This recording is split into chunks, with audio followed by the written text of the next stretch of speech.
Most men don't fail because they're weak. They fail because they never become someone who can be relied on.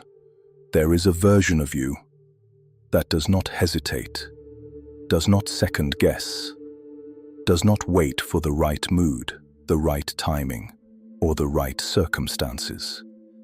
A version of you that moves immediately when something must be done.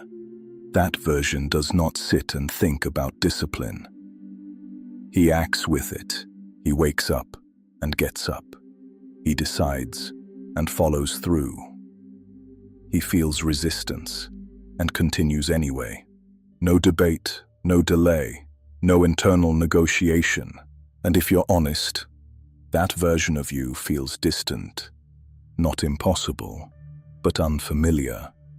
Because your current pattern is different. You wake up and hesitate. You think about action and delay. You feel resistance and retreat. Not always, but often enough that it defines you. And that is the part most men never confront. You are not defined by what you intend to do. You are defined by what you repeatedly allow yourself to avoid. Chapter 1. The Invisible Pattern. There is a structure underneath your life. You don't consciously see it, but it is always there. It governs your mornings. It governs your decisions.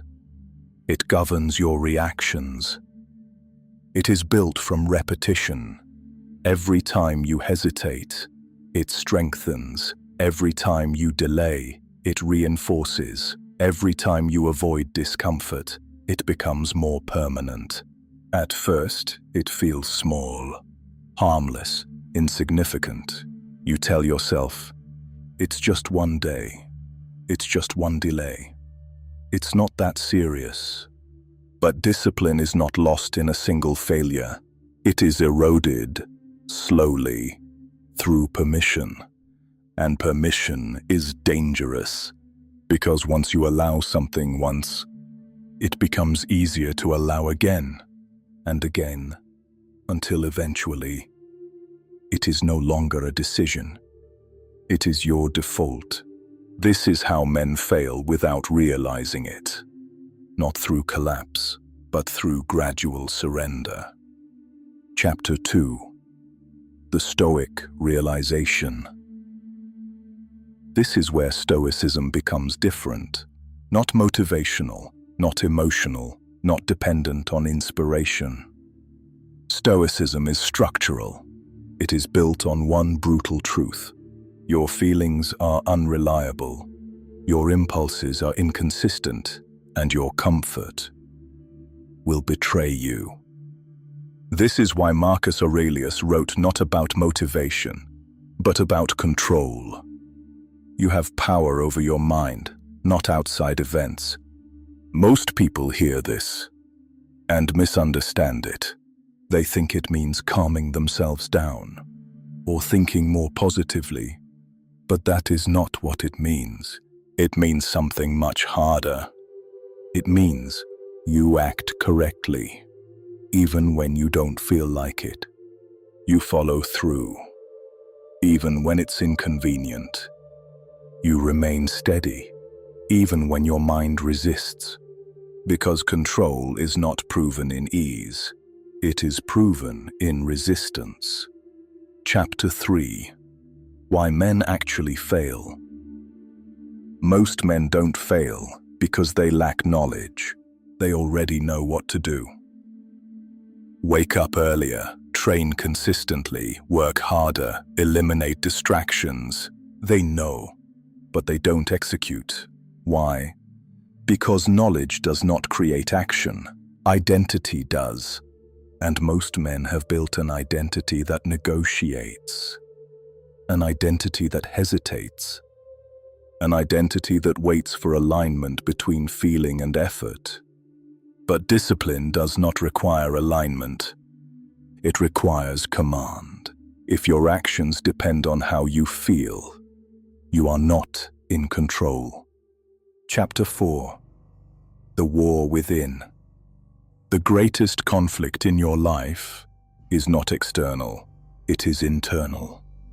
It is the moment where you know exactly what you should do and choose not to do it. That moment happens every day.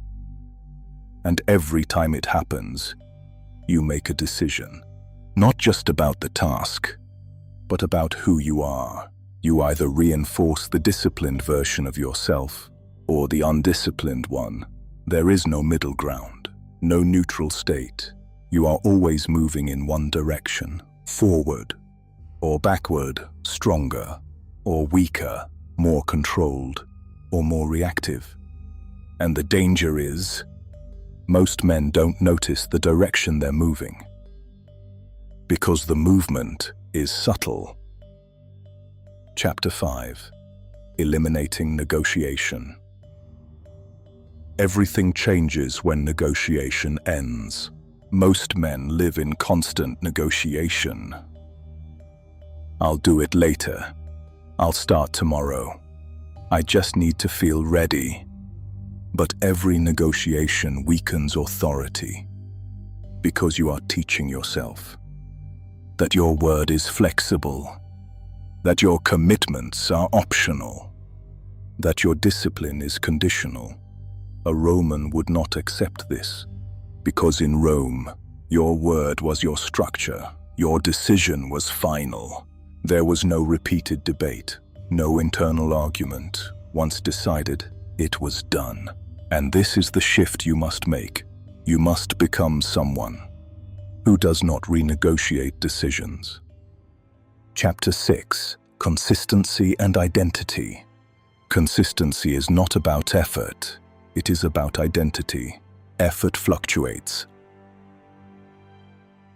When you identify as someone disciplined, your actions follow. But when you identify as someone inconsistent, your actions collapse under pressure. So the real question is not, how do I become more disciplined?